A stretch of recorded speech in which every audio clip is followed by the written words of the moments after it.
আসসালামু আলাইকুম। আশা করি সবাই ভালো আছেন। আলহামদুলিল্লাহ আপনাদের দোয়ায় আমিও ভালো আছি। গত ভিডিওতে আমি দেখিয়েছিলাম কিভাবে আপনার বিজনেসের জন্য একটি ডোমেইন রেজিস্ট্রেশন করবেন, এবং আজকের এই ভিডিওতে আমি দেখাবো কিভাবে আপনি সেই ডোমেইনটি একটি ওয়েবসাইট বা হোস্টিং এর সাথে কানেক্ট করবেন, অর্থাৎ আপনার ডোমেইনটি কিভাবে একটি নেম সার্ভারের সাথে কানেক্ট করবেন। আজকের এই ভিডিওতে বিস্তারিত তুলে ধরার চেষ্টা করব। তো আপনারা যারা নতুন আমাকে প্রথমবার দেখছেন তাদের কাছে ছোট্ট একটু অনুরোধ, আপনারা অবশ্যই আমাদের চ্যানেলটি সাবস্ক্রাইব করে রাখবেন। তো চলুন দেরি না করে ভিডিওটি শুরু করা যাক। ডোমেইনের সাথে হোস্টিং কানেক্ট করা খুবই সহজ, এত সহজ কাজ আর দ্বিতীয়টি হয়তোবা নেই।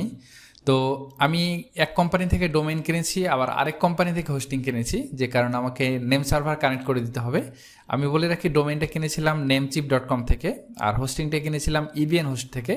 তো যে ডোমেইনটা আমি কিনেছিলাম হালাল ক্যাটারিং বিডি, এই ডোমেইনটা আমি এখন ভিজিট করে দেখছি, এটা এখন কাজ করবে না, কারণ এখনও কোনো হোস্টিংয়ের সাথে কানেক্ট করা হয়নি।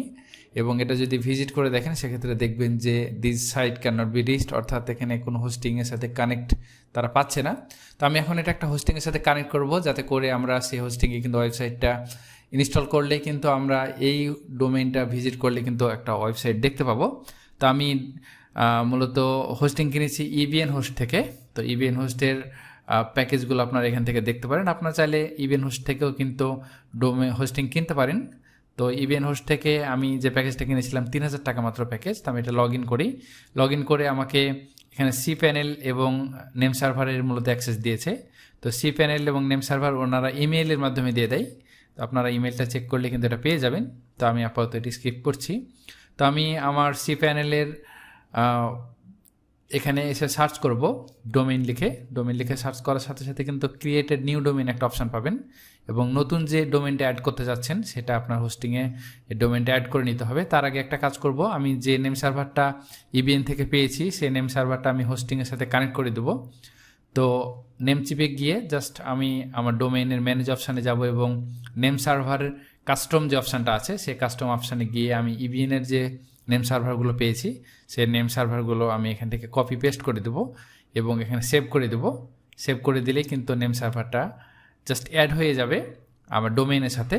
যেহেতু আমি নেম সার্ভার অ্যাড করেছি, আমি এখন আমার ডোমেইনটা আমার হোস্টিংয়ের সাথে অ্যাড অন ডোমেইন থেকে ক্রিয়েট এ নিউ ডোমেইন অপশানে গিয়ে ডোমেইনটা অ্যাড করে দেবো। তো আমি ডোমেইনটা কপি করে নিই। ডোমেইনটা কপি করা হয়ে গেলে আমি আমার যে ইবিএন সার্ভার সেই ইবিএনে চলে গেছি, এবং ডোমেইন অ্যাড অন ডোমেইন থেকে আমি ডোমেইনটা জাস্ট কপি পেস্ট করলাম, এবং ক্রিয়েট এ নিউ ডোমেইন থেকে জাস্ট এখানে খুব সহজেই সাবমিট বাটনে ক্লিক দিলেই কিন্তু আপনার ডোমেইনটা অ্যাড হয়ে যাবে। তো আমি আমার হালাল ক্যাটারিং বিডি যে ডোমেইনটা সেই ডোমেইনটা আমি সাকসেসফুলি এখন অ্যাড করে নিব।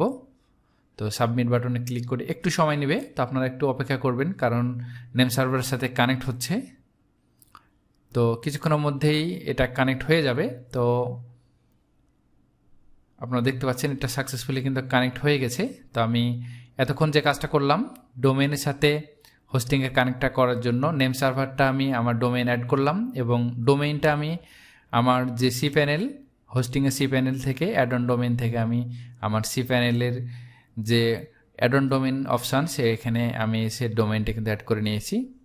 এবং আপনারা যদি ভিজিট করে দেখেন সেক্ষেত্রে দেখতে পারবেন যে আমার সাকসেসফুলি কিন্তু ডোমেইনটা অ্যাড হয়ে গেছে, এবং এখানে জাস্ট একটা টেম্পোরারি ফাইল দেখাচ্ছে cgibin।